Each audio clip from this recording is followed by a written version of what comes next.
Bismillahirrahmanirrahim. Assalamualaikum warahmatullahi wabarakatuh. Bismillah, alhamdulillah, wassalatu wassalamu ala habibillah Sayyidina Muhammad ibn Abdillah wa ala alihi wa sahbihi wa mawalah.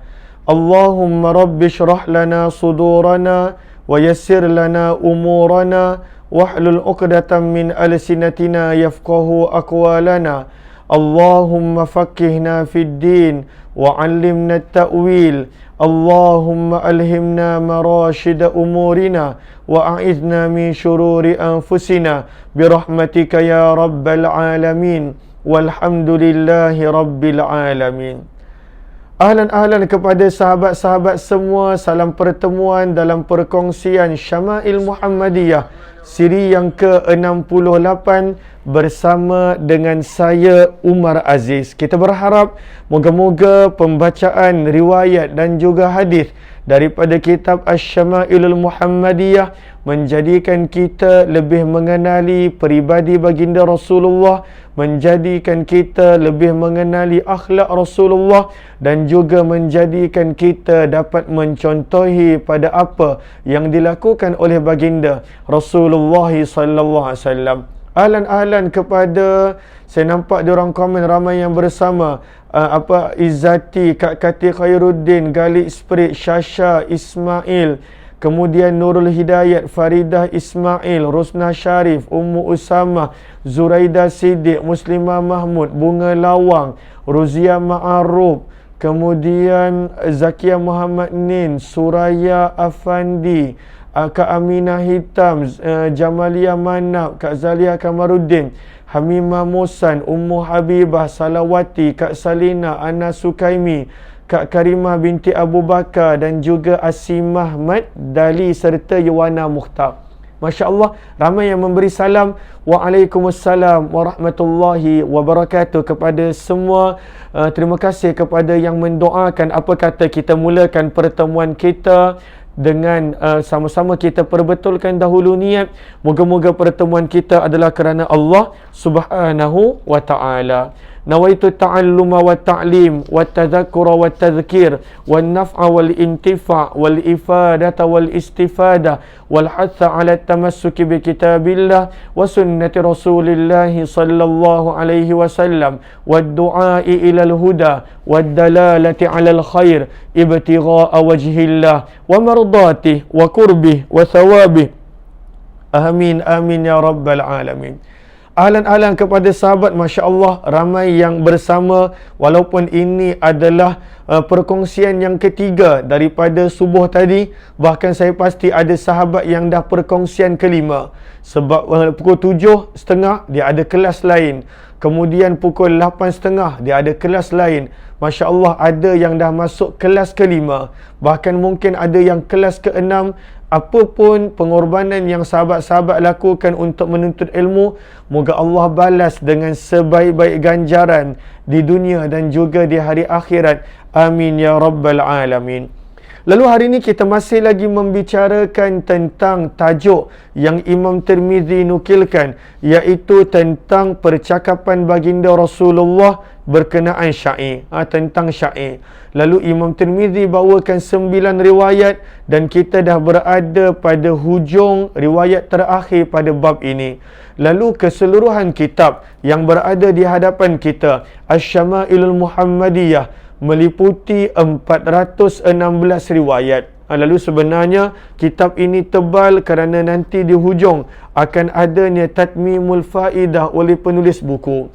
Namun daripada sudut riwayat, yang mana riwayatnya akan berakhir pada muka surat, Allahumma salli ala Sayyidina Muhammad, Syama'il akan berakhir pada muka surat 336. Tak jauh dah. Muka surat 336 adalah penghujung kitab Syama'il. Kita berada pada muka surat 188. Kemudian keseluruhan riwayat yang ada pada Syama'il 416 riwayat. Kita berada pada hari ini pada riwayat 251. Kemudian daripada 56 bab, kita berada pada bab yang ke-33. 7. Alhamdulillah. Lalu sebenarnya tak banyak lagi yang tinggal, lebih kurang separuh, dan insya-Allah kita akan azam, kita akan niat untuk khatamkan. Moga-moga menjadi sesuatu yang bermanfaat untuk setiap daripada kita. Lalu kita berada pada hari ini muka surat yang ke-188. Muka surat 188. Riwayat yang ke-251. Masih lagi pada tajuk berkenaan dengan percakapan baginda Rasulullah sallallahu alaihi wasallam tentang syair. Dan ini adalah riwayat yang terakhir, yang mana mohon sahabat-sahabat untuk memperbanyakkan selawat setiap kali kita membaca hadis dan juga riwayat. Moga-moga kita dicucuri dengan rahmat. Amin ya rabbal alamin. Maka berkatalah Imam Tirmizi rahimahullahu ta'ala. Siapakah nama Imam Tirmizi? Kita dah ulang setiap hari. Abu Isa Muhammad bin Isa bin Saurah At-Tirmizi rahimahullahu ta'ala. Maka itu nama beliau. Kita baca dahulu riwayat 251 muka surat 188. Wabihi ilaihi qala haddathana Ismail bin Musa al-Fazari wa Ali bin Hujr wal ma'na wahid. Qala haddathana Abdurrahman bin Abi Zinad an Hisham bin Urwah an Abi an Aisyah radhiyallahu ta'ala anha qalat كان رسول الله صلى الله عليه وسلم يضع لحسان بن ثابت منبرا في المسجد يقوم عليه قائما يفاخر عن رسول الله صلى الله عليه وسلم أو قال ينافح عن رسول الله صلى الله عليه وسلم ويقول إن الله يؤيد حسانا بروح القدس ما ينافح أو يفاخر عن رسول الله صلى الله عليه وسلم.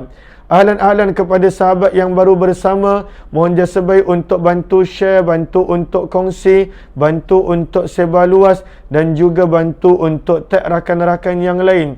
Moga-moga lebih ramai yang beroleh manfaat insya-Allah.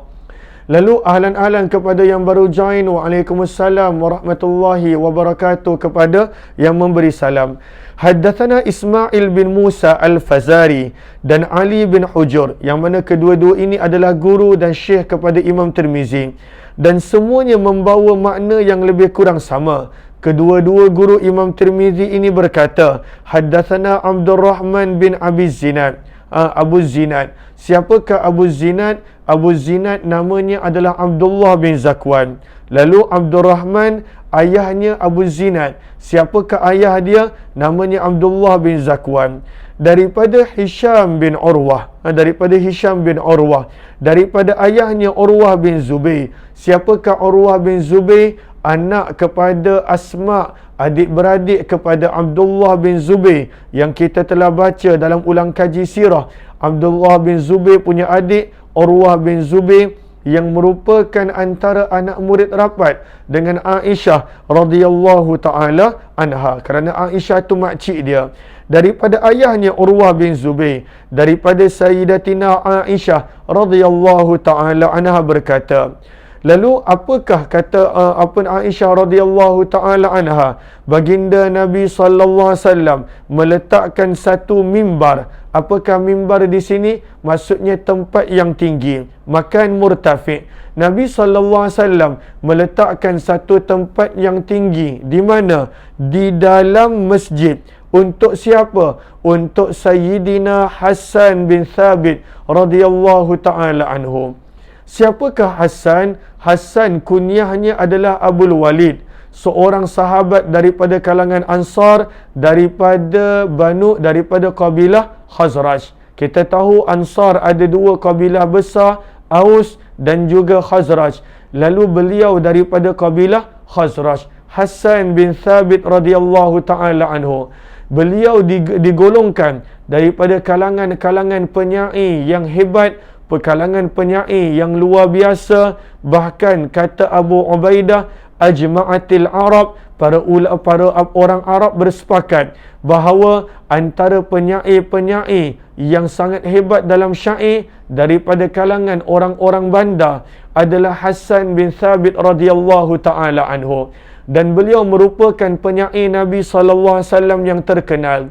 Kata Imam Bajuri rahimahullahu ta'ala, Hassan bin Thabit bin Munzir bin Haram, yang mana beliau hidup selama 120 tahun. Hassan bin Thabit, separuh daripada usianya ketika mana zaman jahiliyah, dan separuh daripada usianya selepas daripada beliau masuk Islam.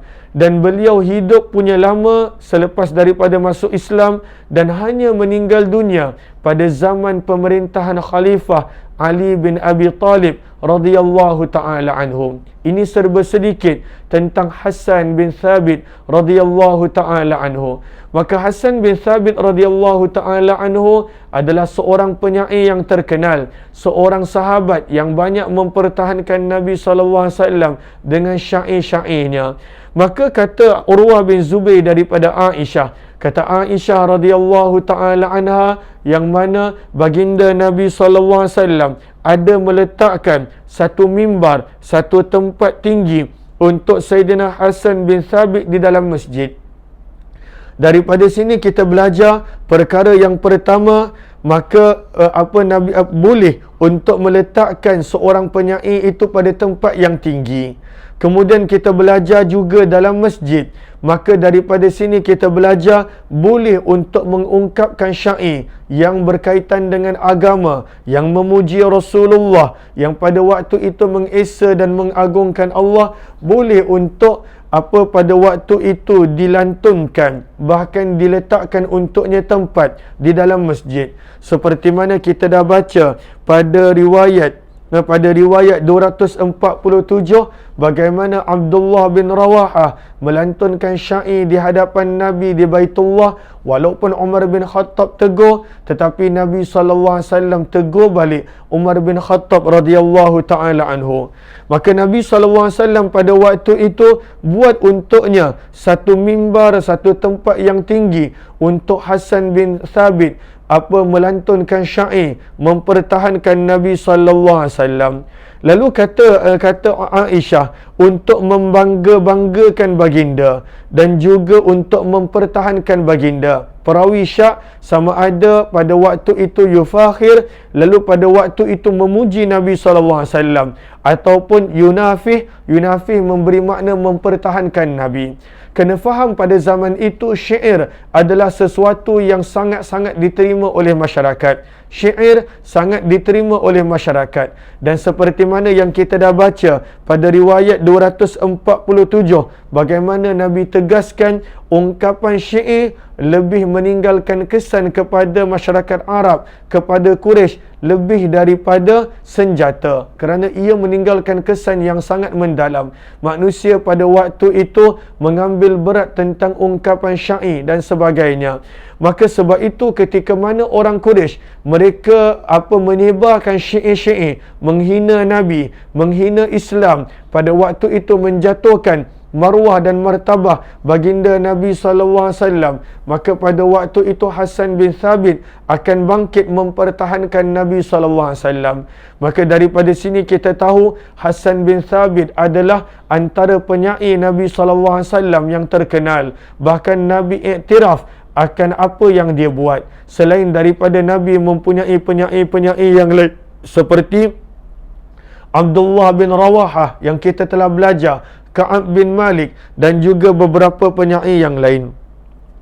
Maka ketika mana dia memuji Nabi, ketika mana dia mempertahankan baginda Nabi sallallahu alaihi wasallam, maka pada waktu itu Nabi sallallahu alaihi wasallam bersabda, Nabi sallallahu alaihi wasallam mendoakan untuknya, Inna ruhal qudus, sesungguh innallaha yu'ayyidu Hassan bi ruhil qudus. Sabda Nabi SAW, sesungguhnya Allah membantu dan menolong Sayyidina Hassan bin Thabit melalui perantaraan Ruhul Qudus, iaitu Jibril. Selagi mana, ketika mana dia mempertahan ataupun memuji, membanggakan baginda Nabi sallallahu alaihi wasallam, maka Nabi doakan dia. Selagi mana Hassan bin Thabit mempertahankan baginda, selagi mana Hassan bin Thabit pada waktu itu melantunkan syair mempertahankan baginda, membanggakan baginda, maka bantuan daripada Allah melalui Jibril akan bersama dengannya.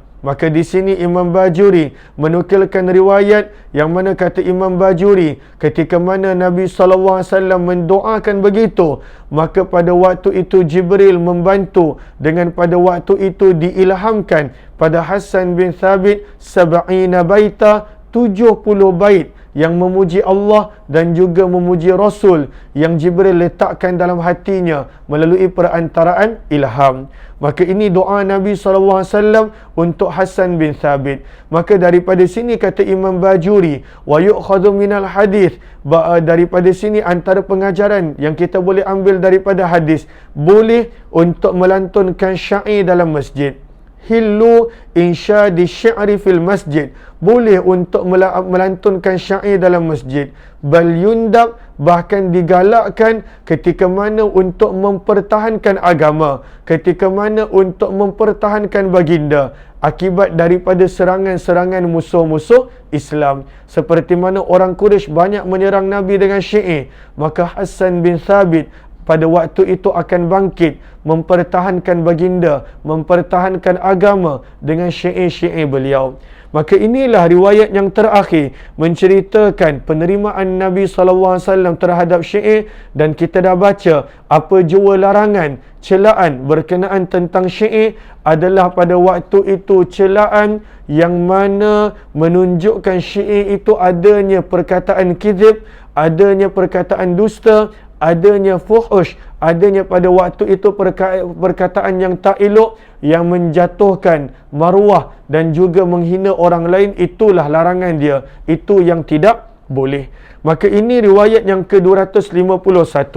Seterusnya kita masuk pada bab yang baru. Alhamdulillah, daripada 56 bab kita dah selesai 37 bab. Kita mula masuk pada bab yang baru. Maka pada bab yang baru kata Imam Tirmizi rahimahullahu ta'ala, pada bab ini kita nak belajar berkenaan tentang samar. Apakah samar? Kata Imam Tirmizi rahimahullahu ta'ala, babu ma jaa fi kalami Rasulillah sallallahu alaihi wasallam fi samar. Bab pada riwayat-riwayat yang menceritakan tentang percakapan Rasulullah di malam hari. Maksudnya bersembang di tengah malam. Kenapa perlu bawa satu bab yang khusus? Kenapa perlu bawa satu bab yang tersendiri? Kerana banyak riwayat-riwayat hadis yang mana ada menyebut tentang larangan Rasulullah pada waktu itu untuk bercakap, untuk bersembang pada waktu malam. Ada banyak larangan tentang samar, sin mim ra, seperti mana yang kita nampak.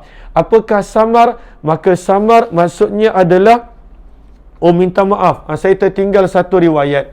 Lalu minta maaf, saya tertinggal satu riwayat. Riwayat 252. Lalu kita baca dahulu dia punya sanad dan matan. Wa bihi ilaihi qala haddatsana Ismail bin Musa wa Ali bin Hujr qala haddatsana ibn Abi Zinad an abihi an Urwah an Aisyah radhiyallahu ta'ala anha anin Nabi sallallahu alaihi wasallam mithlah. Haddatsana Ismail bin Musa dan Ali bin Hujr, kedua-duanya berkata haddatsana ibnu Abi Zinad daripada ayahnya, daripada Urwah, daripada Sayyidatina Aisyah radhiyallahu ta'ala anha, daripada Nabi sallallahu alaihi wasallam, seumpama riwayat dan juga hadis sebelum ini. Maka kita mula masuk pada bab, terima kasih kepada yang mengingatkan, kita mula masuk pada bab yang baru, bab berkenaan tentang samar. Bab yang berkenaan tentang samar. Apakah maksud samar? Bersembang di malam hari, ataupun lebih tepat bersembang selepas isyak. Maka adanya riwayat, kenapa dibawakan riwayat ini? Kenapa dibawakan satu tajuk khusus untuk ini? Kena faham, kerana dalam hadis adanya riwayat yang datang larangan untuk melakukan samar. Datangnya larangan untuk bersembang pada tengah malam. Sepatutnya lepas isyak terus tidur. Itu ada riwayat-riwayatnya. Maka Imam Tirmizi membawakan bab yang ke-38 untuk menerangkan bahawa boleh untuk bercerita, bersembang, bahkan untuk mendengar sembang pada waktu malam. Dan pada bab ini ada dua riwayat. Satu riwayat yang ke-253 dan yang seterusnya adalah hadis yang panjang, hadis yang menceritakan tentang Ummuz Zara', hadis Ummuz Zara'. Maka ini adalah Imam Tirmizi bawakan di sini. Sebab itu disebutkan di sini, Imam Tirmizi membawakan di sini nak menunjukkan boleh, wal maqsudu min hadzal bab. Tujuan Imam Tirmizi membawakan bab ini, annahu sallallahu alaihi wasallam, bahawa Nabi SAW pernah bersembang selepas isyak, bersembang pada waktu malam, dan mana-mana riwayat yang adanya larangan mengatakan tidak boleh, maka pada waktu itu ketika mana bersembang yang sia-sia, pada waktu itu adalah bersembang perkara yang tidak bermanfaat. Adapun bersembang untuk keluarga ataupun pada waktu itu untuk perkara yang bermanfaat, maka tidak menjadi masalah. Jom kita baca riwayat yang ke-253. Wa bihi ilaihi qala haddatsana al-Hasan bin Sabbah البزار قال حدثنا أبو النضر قال حدثنا أبو عقيل الثقفي عبد الله بن عقيل عن مجالد عن الشعبي عن مسروق عن عائشة رضي الله تعالى عنها قالت حدث رسول الله صلى الله عليه وسلم ذات ليلة نساءه حديثا فقالت امرأة منهن كأن الحديث حديث خرافة فقال أتدرون ما خرافة إن خرافة كان رجلا من عذرة أسرته الجن في الجاهلية فمكث فيهم دهرا ثم ردوه إلى الإنس فكان يحدث الناس بما رأى فيهم من الأعاجب فقال الناس حديث خرافة. Di sini Nabi SAW bersembang dengan isteri-isteri baginda sallallahu alaihi wasallam. Maka muka surat 190, riwayat yang mana 253. Haddatsana Al-Hasan bin Shabbah, bin Sabbah, minta maaf. Haddatsana Al-Hasan bin Sabbah Al-Bazzar, haddatsana Abu Nadar, haddatsana Abu Aqil Al-Thaqafi, iaitu Abdullah bin Aqil. Abdullah bin Aqil, bukan Uqail, ini nama yang sama. Abdullah bin Aqil daripada Mujalid, daripada Sya'bi, daripada Masruq, daripada Aisyah radhiyallahu taala anha. Apakah kisahnya di sini? Baginda Nabi SAW pernah bercerita pada suatu malam. Lalu ini tajuk dia. Nabi pernah bersembang, Nabi pernah bercerita pada waktu malam. Dengan siapa? Adakah dengan sahabat-sahabat dan teman?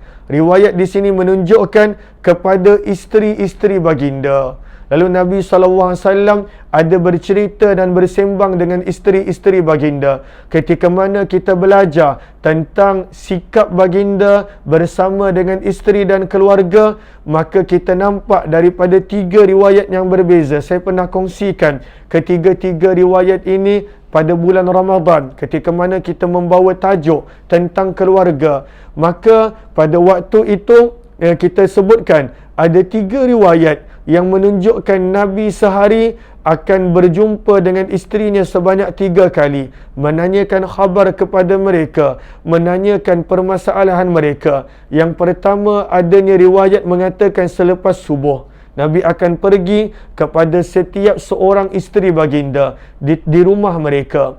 Yang kedua adalah selepas asar, Nabi akan pergi kepada setiap seorang daripada mereka di rumah mereka.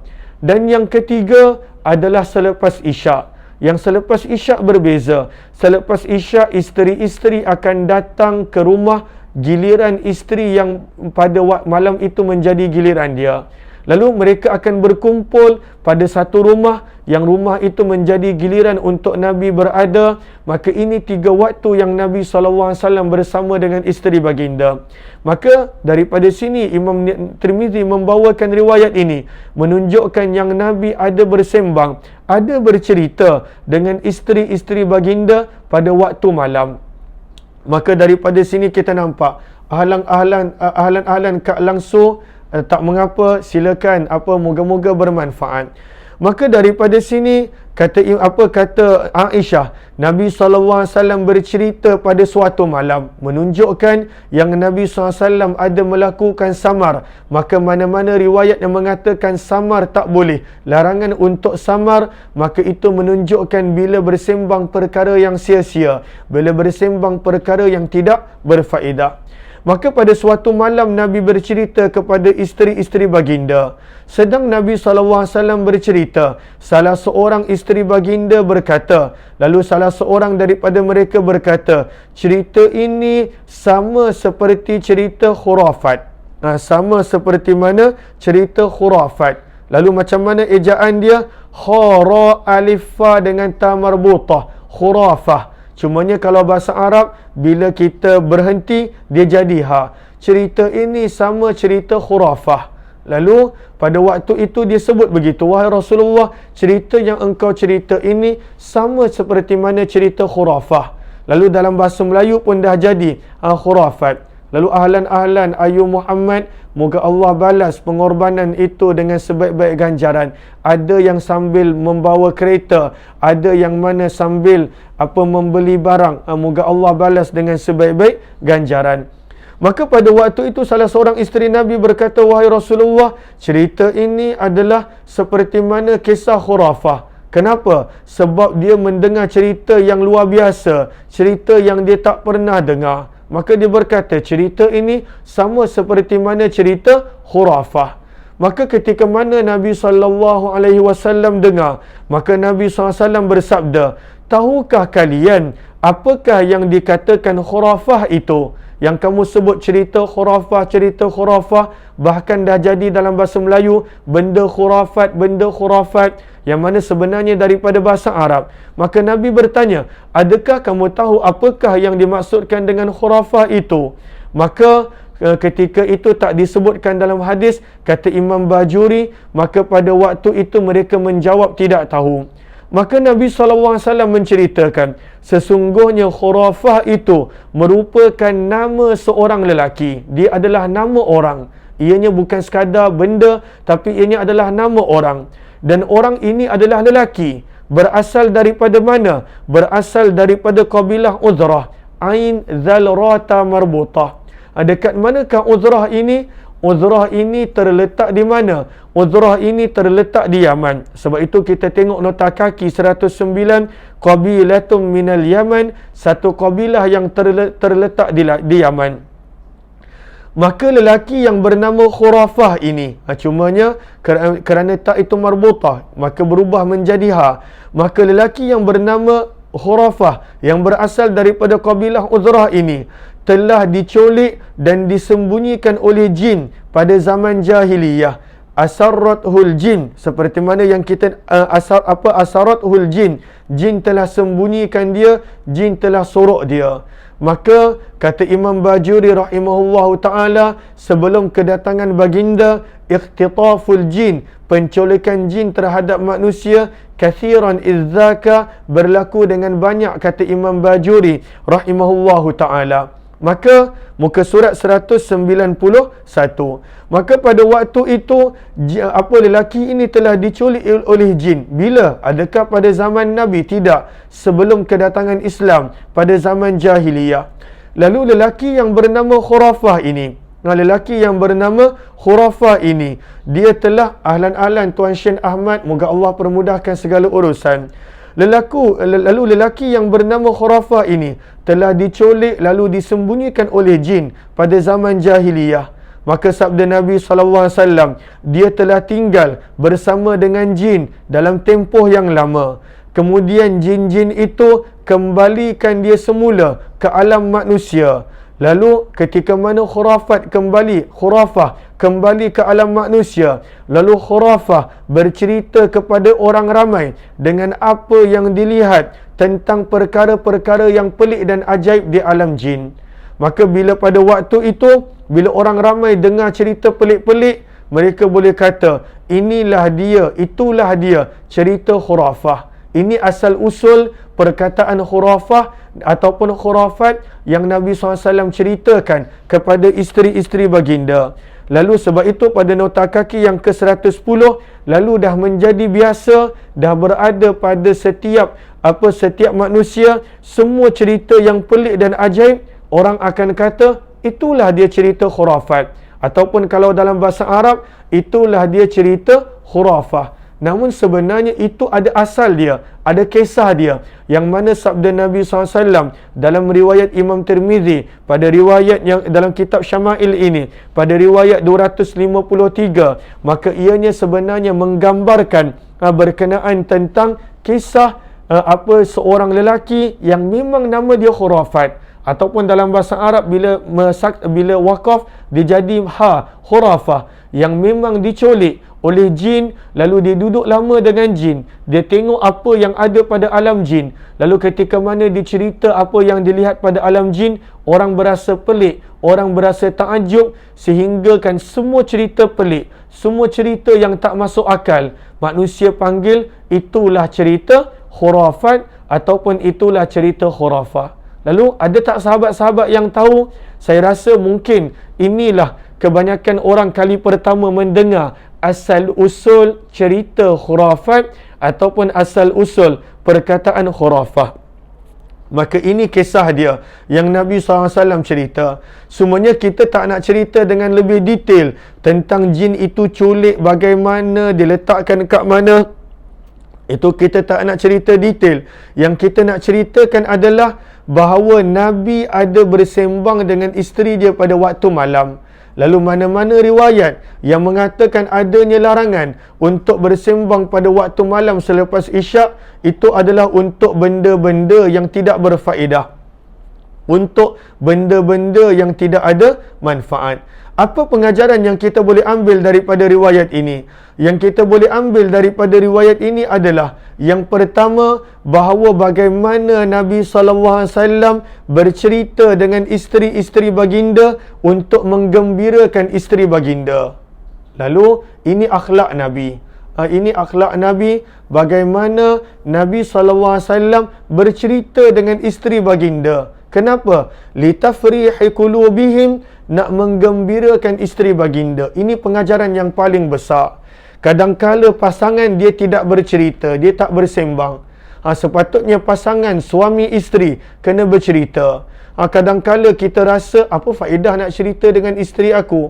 Bahkan kadangkala isteri nak cerita, suami tak nak dengar. Kadangkala Allahumma salli ala Sayyidina Muhammad, ibu bapa tak nak cerita dengan anak-anak. Lalu Nabi SAW bercerita, tapi Nabi sentiasa bercerita yang benar. Bahkan di sini Nabi menceritakan kepada isteri baginda sesuatu benda yang pelik, maka mereka berkata macam cerita khurafat wahai Rasulullah. Maka Nabi mula terangkan sebenarnya khurafat itu bukan sekadar istilah, tetapi sebenarnya adalah kisah yang benar.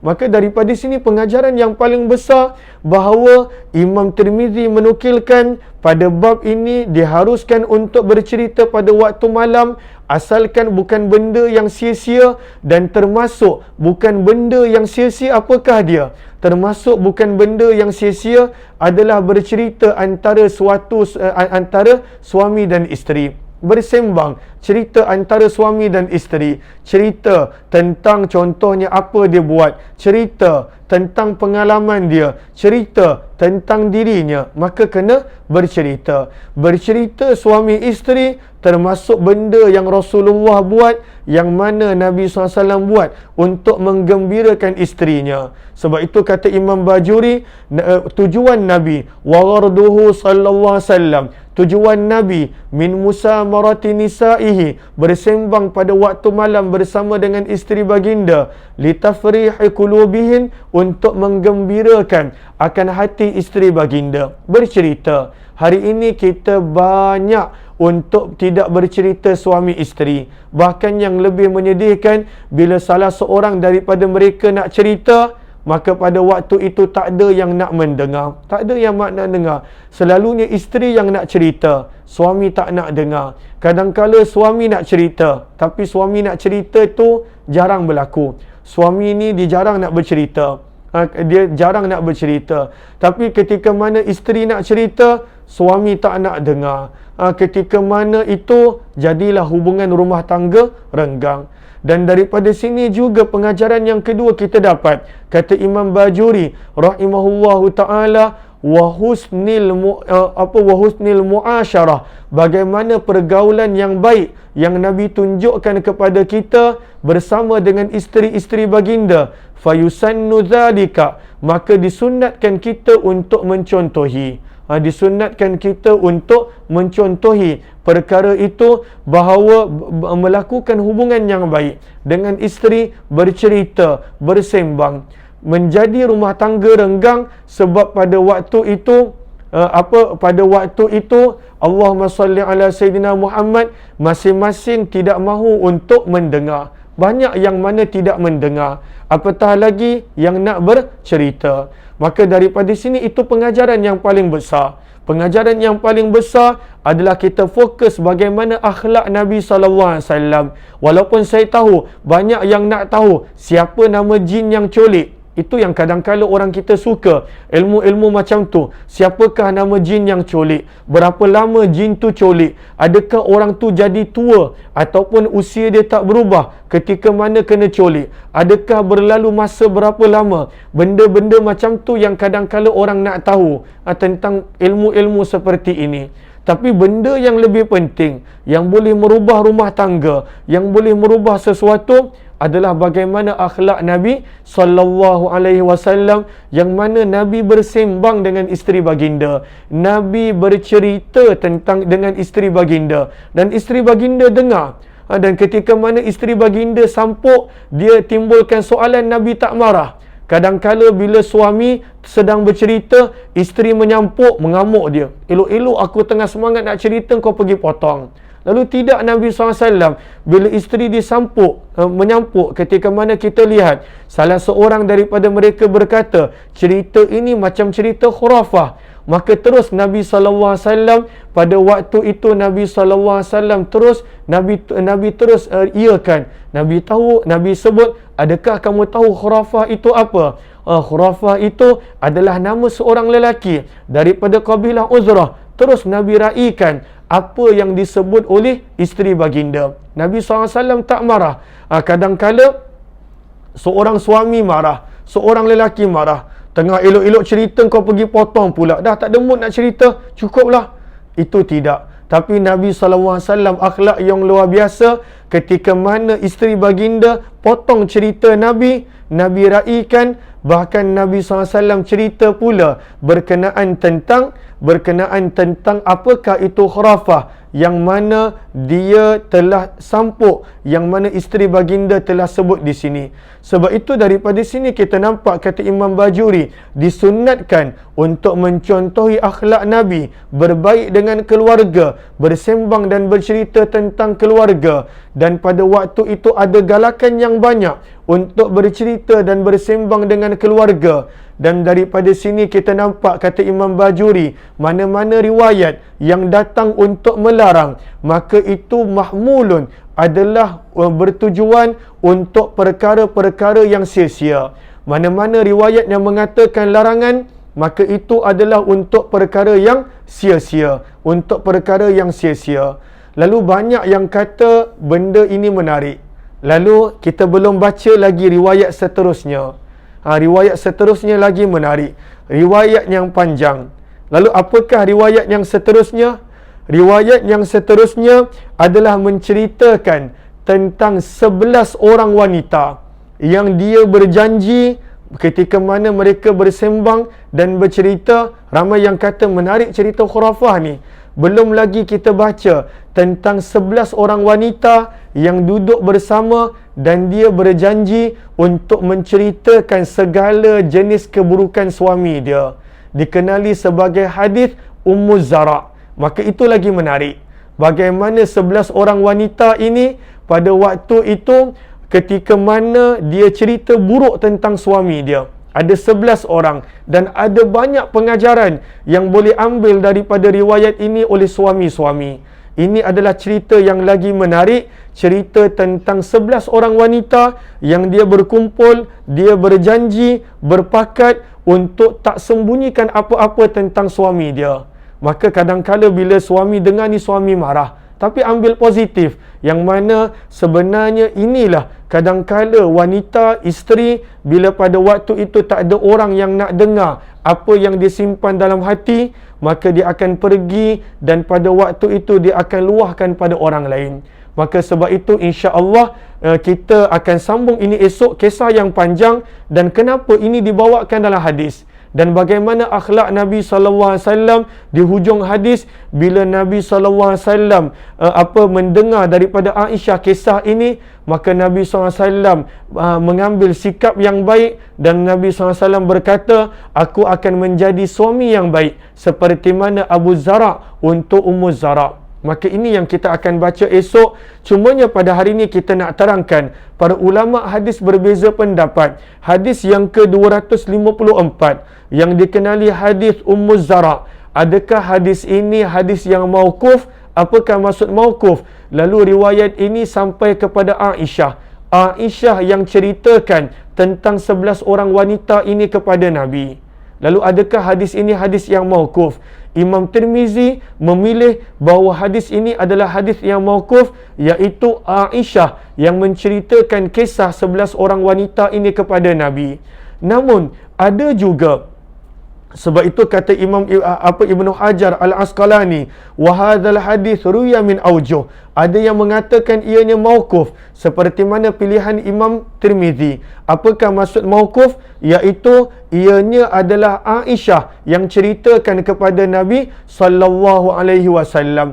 Kemudian ada juga mengatakan tidak, hadis Ummu Zara adalah marfu'. Lalu kenapa ia marfu'? Sebab sebenarnya Nabi SAW yang menceritakan kepada Aisyah radhiyallahu taala anha. Lalu ada yang mengatakan ianya marfu' dan pada waktu itu ada yang mengatakan mauquf. Imam Tirmizi memilihkan yang mana ianya adalah mauquf, yang Aisyah ceritakan kepada Nabi SAW kisah 11 orang wanita yang mana akhirnya di hujung itu ada seorang wanita yang dikenali dengan Ummu Zara, dia menceritakan tentang suami dia. Lalu riwayat ini kalaulah kita baca terjemahan kita takkan faham. Kenapa? Sebab setiap seorang daripada 11 orang wanita ini, walaupun dia dah janji untuk berkata benar tentang keburukan suami masing-masing, akan tetapi dia gunakan kiasan yang tinggi. Daripada sini juga kita nampak akhlak-akhlak wanita Arab yang mana walaupun dia cerita buruk tentang suami, dia menggunakan bahasa kiasan yang tinggi. Lalu kalaulah kita baca terjemahan, kita takkan faham apa-apa. Sebab mereka menggunakan bahasa Arab yang tinggi, bahasa Arab yang mana hanya boleh difahami dengan isyarah-isyarah, dengan isti'arah-isti'arah yang tertentu. Lalu sebab itu, kalaulah kita baca sendiri terjemahan, entah apa-apa yang mereka cakap. Tapi sebenarnya ketika mana mereka cerita buruk tentang suami mereka, pada waktu itu mereka masih lagi menjaga adab, mereka masih lagi menggunakan perkataan dalam bentuk kiasan, dalam bentuk isyarah sahaja. Maka inilah 11 orang wanita ini yang mana mereka bercerita tentang suami masing-masing, tetapi kita nak ambil pengajaran bagaimana Nabi SAW ketika mana mendengar kisah ini daripada Aisyah, Nabi SAW tersenyum. Nabi berkata, aku akan menjadi seperti mana Abu Zara untuk Ummu Zara, bahkan lebih baik daripada itu. InsyaAllah kita akan sambung esok insya-Allah. Kita berharap kita dapat habiskan esok. Kalau tidak, kita akan habiskan kisah ini dalam beberapa siri. Moga-moga bermanfaat insya-Allah. Yang penting kita ambil pengajaran dan juga ambil manfaat. Terima kasih kepada sahabat yang bersama. Di sini saya ada sedikit pengumuman. Di sini antara guru saya belajar Syama'il Muhammadiyah daripada beberapa orang guru. Antaranya adalah daripada Al-Fadil Ustaz Hazri Hashim Al-Bindani. Lalu Al-Fadil Ustaz Hazri Hashim Al-Bindani, pihak Masjid Al-Ikhlas dan juga kami merancang untuk menjemput Al-Fadil Ustaz Hazri Hashim Al-Bindani untuk mengajar ringkasan kitab Syama'il. nak mengajar penuh memang tak sempat, sebab riwayat dia begitu detail, riwayatnya begitu panjang, meliputi 416 riwayat, 56 bab. Lalu macam kita pun kalau kita nak terang dengan teliti, walaupun ini belum detail, ini penerangan secara ringkas, kita dah masuk 68 siri.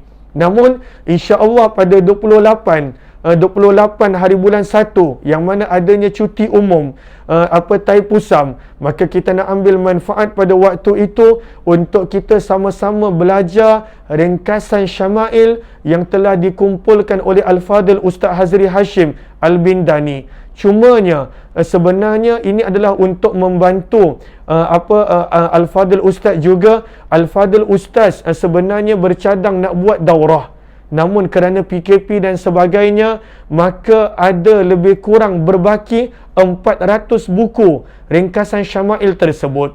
Lalu kalau ada yang nak beli, dialu-alukan. Cumanya saya berharap dan kami membuka untuk kepada yang ingin menaja. Kalau kerana ada yang tak mampu, harganya tidak mahal, hanya RM15, tak termasuk pos kalau nak beli. Tapi kalaulah ada yang boleh menaja buku-buku ini, supaya kerana ada juga madrasah yang mana kata Umar, contohnya kawan-kawan saya Ustaz Muslim, dia minat untuk pelajar, dia mengetahui tentang syama'il. Tapi saya kata untuk saya habiskan syama'il satu hari memang susah. Memang susah untuk habiskan syama'il satu hari. Tetapi sebenarnya Allahumma salli ala Sayyidina Muhammad, syama'il ini ada ringkasan dia, yang mana sekadar tentang akhlak Nabi. Dan Al-Fadhil Ustaz Hazri telah kumpulkan itu dalam ringkasan, yang mana beliau pun salah seorang guru saya pun ada belajar syama'il daripada beliau. Lalu cumanya kita nak membantu daripada sudut untuk mencari penaja bagi kitab-kitab yang mana disebabkan PKP banyak daurah yang tidak terjadi. Lalu bagi saya, daurah itu patut diteruskan walaupun secara online dan sebagainya. Moga-moga bermanfaat. Lalu kalaulah ada yang sudi nak menaja satu buku RM15, maka mohon maklumkan kepada saya. Dan kalaulah sesiapa yang nak join, ianya percuma. Ringkasan syama'il yang khas tentang akhlak Nabi pada 28 hari bulan 1, kita akan maklumkan waktunya secara khusus. Namun kita nak membuka ruang, kalaulah ada yang ingin menaja buku-buku yang kita boleh hadiahkan kepada madrasah-madrasah yang mana nak turut serta daripada ini. Kalaulah ada yang tak sempat nak ikut secara live, dia boleh tengok ulangan. Dan Alhamdulillah kita boleh dapat juga sanad daripada Al-Fadhil Ustaz Hazri, kerana Al-Fadhil Ustaz Hazri dia ada 4 sanad daripada 4 guru yang berbeza. Lalu daripada situ juga kita boleh ambil manfaat. Cumanya saya buka ruang dan peluang, kalaulah ada sahabat-sahabat yang mana nak beli buku,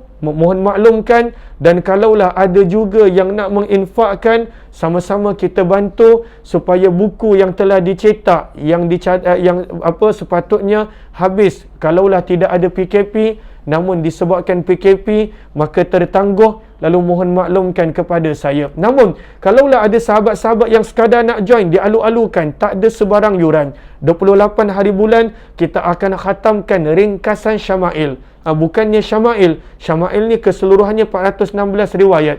Ringkasannya kita akan khatamkan, dan moga-moga kita dapat sanad yang mana daripada Al-Fadhil Ustaz Hazri Hashim, insya-Allah. Apa-apa mohon maklumkan kepada saya, boleh sama ada melalui email ataupun melalui nombor WhatsApp Vital Book. Boleh maklumkan melalui nombor WhatsApp Vital Book 0133032317. Boleh maklumkan kepada Vital Book punya ni, dan insya-Allah kita jumpa untuk kita khatamkan pada 28 hari bulan 1 cuti umum. Ada yang nak sambut Taipusam, kalau ada nak sambut Taipusam silakan. Namun kebanyakannya tak ada buat apa-apa cuti umum, yang bekerja pun cuti. maka sama-sama kita join ringkasan syama'il yang akan dikhatamkan pada hari tersebut insya-Allah. Wabillahi taufiq wal hidayah. Assalamualaikum warahmatullahi wabarakatuh. Kepada yang kali pertama join, jemput join Telegram Kuliah Ummah Aziz. Banyak perkongsian dan info yang kita kongsikan di Telegram Kuliah Ummah Aziz. Jumpa lagi. Amin ya rabbal alamin. Terima kasih semua.